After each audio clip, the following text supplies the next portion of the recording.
ပုံနာအိုကြီးရဲ့ထိတ်လန့်ဖွယ်တားဆုံမှုကိုကြားလိုက်ရတဲ့အခါတီဝီတိုင်ပီကြီးဘာဖြစ်သွားမလဲမင်းကြီးကတကယ်ပဲလူတန်းမှာလားအားလုံးကတားဆီးကြမှာလား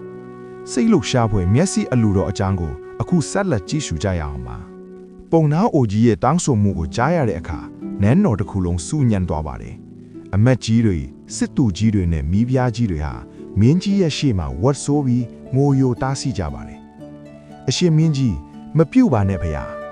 မျက်စိဆိုတာခန္ဓာကိုယ်ရဲ့အသက်ပဲထက်ပါတယ်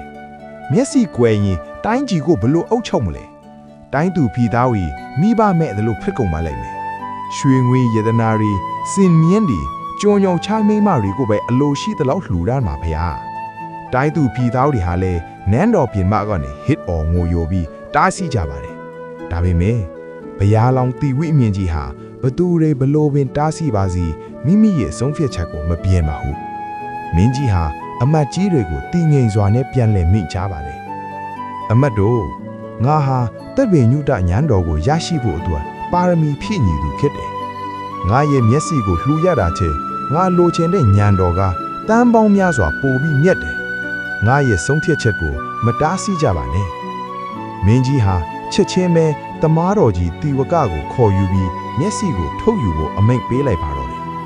တမားတော်ကြီးတီဝကဟာမျက်စိကိုထုတ်ယူဖို့ပြင်ဆင်တဲ့အခါမှာလဲမင်းကြီးကိုနောက်ဆုံးအကျင့်တားဆီးပါသေးတယ်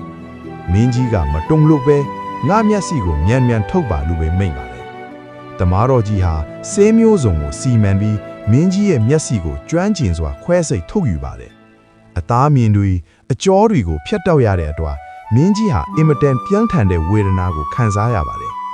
ခန္ဓာကိုယ်တစ်ခုလုံးသွေးတွေနဲ့ရဲရဲနီနေပေမဲ့မင်းကြီးရဲ့မျက်နှာကတော့တည်ငြိမ်ပြီးကြည်လင်နေသေးပါ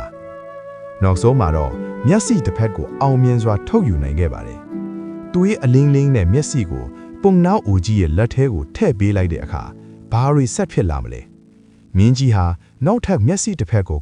ဆက်လူအောင်မလားဆိုတာကိုတော့အပိုင်း3မှာဆက်လက်စောင့်မျှော်ကြည့်ရှုပေးကြပါဦး